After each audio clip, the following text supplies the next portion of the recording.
Welcome back to another explainer. Look, today we're completely flipping how you look at data. Seriously, forget the idea that data analysis is just some boring math chore you gotta slog through. Instead, I want you to think of it as, well, thrilling detective work. We're gonna learn how to actually become data detectives using Python and Excel. And trust me, it is way cooler than it sounds. So, let's just dive right in. Imagine for a second that you suddenly have a superpower. A superpower that lets you stare at an incredibly boring everyday spreadsheet, just a massive wall of random numbers, and instantly see the hidden secrets and stories trapped inside. Well, that's exactly what data analysis is. It's basically the magnifying glass that makes the invisible visible. Here's our roadmap for today's explainer. We'll be covering 1. What is data analysis? 2. The Python gadgets. 3. Crunching the numbers. 4. Cracking the Excel case. And 5. Finding hidden connections. Kicking things off with Section 1, what is data analysis? Let's build that foundation. So, the absolutely crucial starting point here is the actual definition. Data analysis is the process of examining, cleaning, and transforming data to extract useful information.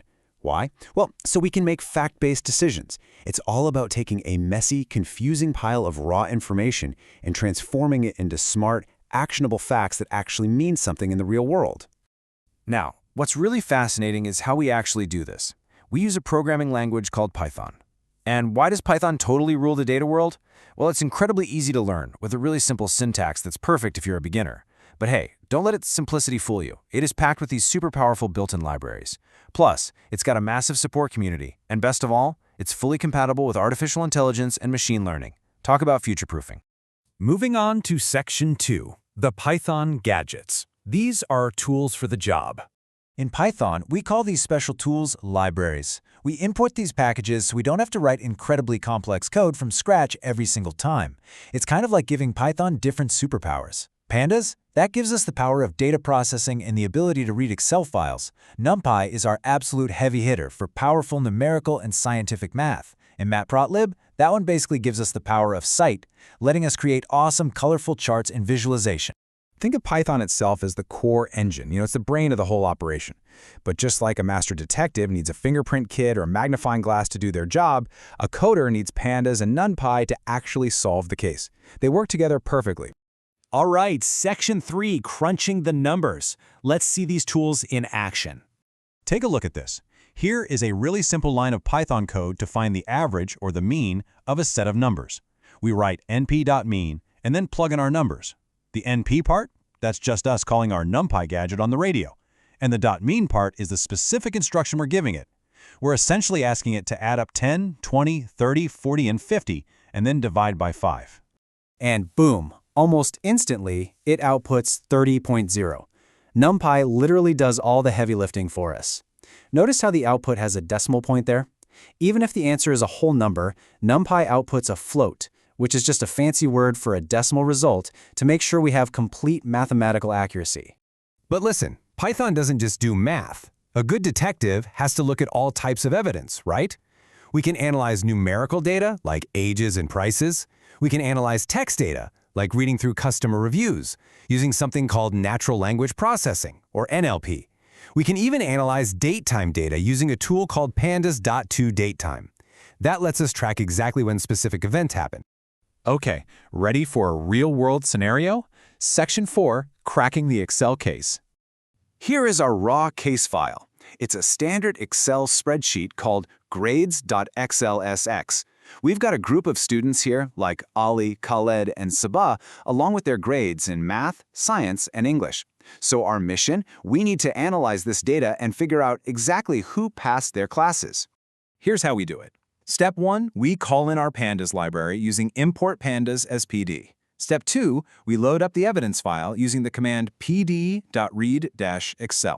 We store all that info in a handy variable called df, which stands for data frame. And finally, step 3, we use the command printdf.head.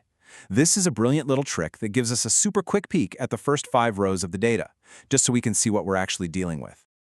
Now, to find out how many students actually passed, we pour this data into Python. We tell it to filter for grades greater than 13, and then we use a command called .sum to add them all up. In literally 1 second, it acts like a giant funnel and drops out our successful students. And the best part is, we don't have to stop there. Once we've calculated things like the maximum grade, the minimum grade, and the mean average, we can call in our Matplotlib library. Matplot takes those boring, endless columns of numbers and transforms them into beautiful, colorful, totally easy-to-understand charts. Which brings us to our final act, Section 5, Finding Hidden Connections. Time to go full master detective. I want you to really think about this question for a second. If you are an absolute genius in your math class, does that automatically mean you're also going to be great at science? How can we actually prove if one subject affects another? Well, we do it by finding the data correlation.